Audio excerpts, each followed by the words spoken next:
பணவரவு அதிகரிக்க ஒரு பொருள், இந்த பொருளை இப்படி பயன்படுத்தினா நிச்சயமா உங்களுக்கு பணவரவு வரும் அப்படின்னா என்ன பொருள், எப்படி பயன்படுத்துறது? துணி இருந்தாலும் சரி, ஒரு படம் எடுத்துக்கிறேன் அப்படின்னுவாங்க. ஆமா. 5 ஷூ இருந்தா கூட இன்னொரு ஷூ எடுத்துக்கிறேன். அவ்வளோதான். ஒரு மொபைல் தான், இன்னொரு மொபைல் வாங்கிக்கூடா. ஃபண்டு போட்டம்பே எடுத்துட்டு போயிட்டாம்பே, சீட்டு போட்டம்பே எடுத்துட்டு ஓட்டாம்பே போச்சா. சேர்த்து வைக்கிறதுக்கு ஒன்று எவ்வளோ வழி இருக்குமா? ஃபண்டு சீட்டு காசு இன்னொருத்தனை கொடுத்து தான் சேர்த்து வைக்கணும் இல்லை, நீங்களே சிறக சேர்த்து வைக்கிறதுக்கு நிறைய டிப்ஸ் மாற்றிக்கிட்டே இருந்தீங்கன்னா வர காசு 200% உங்கள் கையில் தங்கும். இல்லைன்னா இதே வீடியோக்கு கமெண்ட் பண்ணுங்கள், பை நீங்கள் சொன்னீங்க நான் செஞ்சேன் நடக்கலைன்னு. ஆனால் செய்கிறது எப்படி செய்யணும்னா, ஏதோ கடமைக்கு செய்யணும்னு செய்யக்கூடாது. நம்ம செய்யணும், பணம் வரணும், வர பணம் கையில் தங்கணும், கையில் நிற்கணும்னு செய்யுங்க.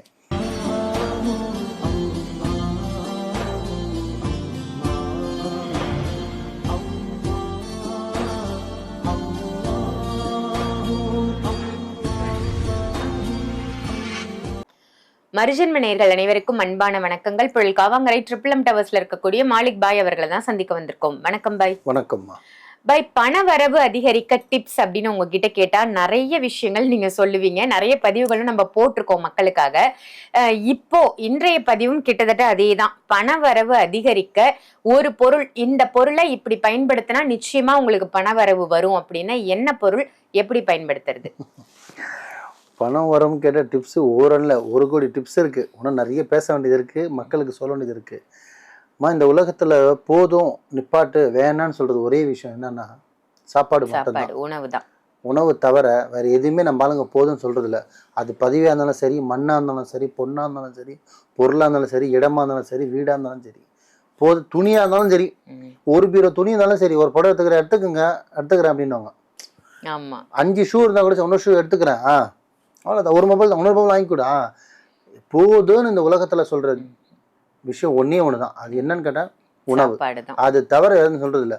அதில் முக்கியமாக எது இந்த உலகத்துக்கு வேணுன்ற ஒரு பொருள் எதுன்னு பார்த்தீங்கன்னா, ஒரு மனுஷனுக்கு வாழ்கிறதுக்கு உயிர் எவ்வளோ முக்கியமோ அதுக்கு ஈடு அப்படியே பணம் அவ்வளோ முக்கியம். ஆமாவா இல்லையா? கண்டிப்பாக. உயிர் எல்லாம் வாழ முடியாது. கை காலு கண்ணு கிட்னி எது இல்லாமல் வாழ்ந்துடுறான்.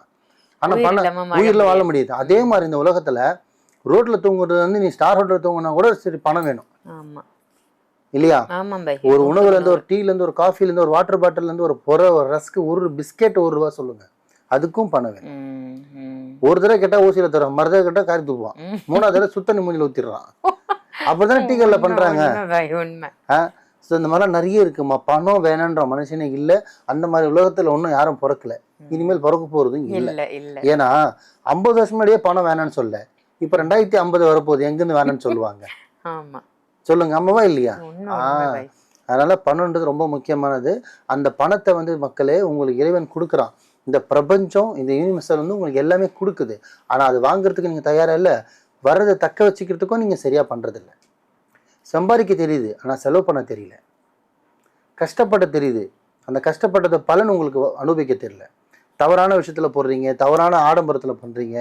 ஆசை எல்லாருக்கும் உண்டு தான், ஆனால் அதனால யாரும் கெட்டு போகக்கூடாது, நம்மளும் கெட்டு போகக்கூடாது. அந்த மாதிரி மட்டும் கொஞ்சம் பார்த்துக்கங்க. ஏன்னா ஓடி ஒரு ரூபா சம்பாதிக்கிறதுக்கு தெரியுமா, உங்களோட சொத்துவும் நகையாகவும் பணமாகவும் மாற்றுறதுக்கு. அது வந்து ஆடம்பரமாகவும் அத்தியாவசியமாகவும் இன்னொருத்த மாதிரி நம்பிக்கை வச்சோ, நான் 1 லட்ச ரூபா கொடுத்தோமே, என்கிட்ட ஃப்ரெண்ட்ஸாக பழகு, நம்ம 1 லட்ச ரூபா கொடுத்தோமே திருப்பி தர மாட்டோமே, 1 லட்ச ரூபா போச்சா, பண்டு போட்டோம்பே எடுத்துகிட்டு போயிட்டாம்பே, சீட்டு போட்டோம்பே எடுத்துகிட்டு ஓட்டாம்பே போச்சா.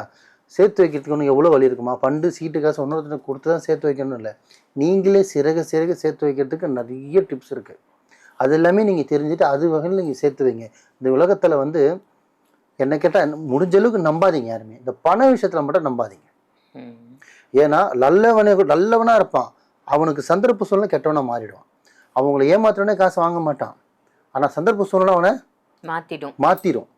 அவன் பதில் சொல்ல ஆரம்பிச்சிட்டான், நீங்கள் அவனை திட்ட ஆரம்பிச்சிருங்க. நண்பன் விரோதி ஆகிடுவான், துரோகி ஆகிடுவான், விரோதி ஆகிடுவான்.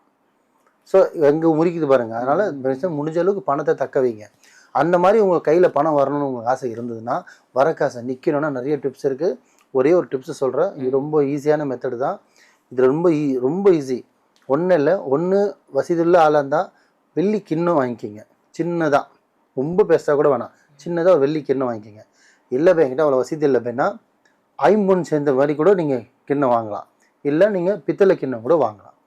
ஐம்பொன்று ஃபஸ்ட்டு வெள்ளி, 2வது ஐம்பொன்று, இல்லைன்னா பித்தளை, இந்த 3 வாங்கலாம். இந்த 3 வாங்கி சின்னதாக கிண்ணம் மாதிரி வாங்கி அதில் பார்த்தீங்கன்னா நார்மலாக சுத்தமான ஒரு தண்ணி, என்ன தண்ணி, சுத்தமான தண்ணி நீங்கள் குடி தண்ணி போட்டுருங்க. அதில் கொஞ்சம் பச்சை கற்பூரம் போட்டுருங்க.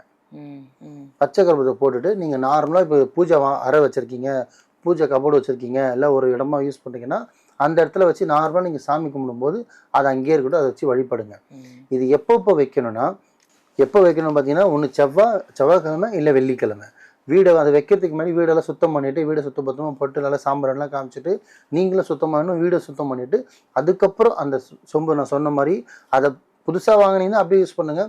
பழசாக இருந்தால் அதை வலிக்கிட்டு சுத்தம் பண்ணிவிட்டு எப்படி நீங்கள் பூஜை அலங்காரம் பண்ணுவீங்களோ அந்த மாதிரி அந்த பாத்திரத்தையும் சுத்தமாக வலிக்கிட்டு அதில் புதுசாக தண்ணி எச்சப்படாமல் நீங்கள் மொண்டு குடிக்காமல் சுத்தமாக குழலை பிடிச்ச தண்ணி வச்சுட்டு அதில் பச்சை கற்பூரத்தை போட்டுட்டு நீங்கள் சாமி படத்தாண்டு வச்சுருங்க. செவ்வாய்க்கிழமை வச்சிங்கன்னா வெள்ளிக்கிழமை அது வைங்க. வெள்ளிக்கிழமை அதை எடுத்துகிட்டு வீடு ஃபுல்லாக தண்ணி தெளிச்சிடணும். திருப்பி தெளிச்சுட்டு புதுசாக போட்டுட்டு அடுத்த செவ்வாய்க்கிழமை வரையும் வைக்கணும். வார்த்தையில் எல்லாம் கவனிச்சிங்க. ஃபஸ்ட்டு செவ்வாய்க்கிழமை ஆரம்பிக்கிறீங்க, எடுத்து வச்சிடுறீங்க, வெள்ளிக்கிழமை வரையும் அது இருக்குது. வெள்ளிக்கிழமை திருப்பி நீங்கள் தண்ணியை மாற்றுறீங்க. அந்த தண்ணி தூக்கி போடக்கூடாது. அந்த தண்ணியை உங்கள் வீடு மூலைக்கு தெளிக்கணும். உள்ளேருந்து தெளிச்சிக்கிட்டு வெளியில் வரணும், தவிர வெளிலேருந்து உள்ளே போகக்கூடாது. ஸோ உள்ளேருந்து தெளிச்சிக்கிட்டே வரணும் வெளியில். அந்த மாதிரி ஃபாலோ பண்ணணும். செவ்வாயிலேருந்து வெள்ளி வரையும், வெளியிலேருந்து அடுத்த செவ்வாய் வரையும். இந்த மாதிரி உங்களால் சலிப்புத்தன்மை இல்லாமல் எவ்வளோ நாள் நீங்கள் பண்ண முடியுமோ பண்ணுங்கள். பாத்திரம் வாங்க போகிறது ஒரு தடவை தான். பச்சை கற்பூரம் வாங்கி வச்சுக்கிட்டிங்கன்னா தண்ணி வீட்டிலே இருக்கும். அதை நீங்கள் மாற்றிக்கிட்டே இருந்தீங்கன்னா வர காசு 200% உங்கள் கையில் தங்கும்.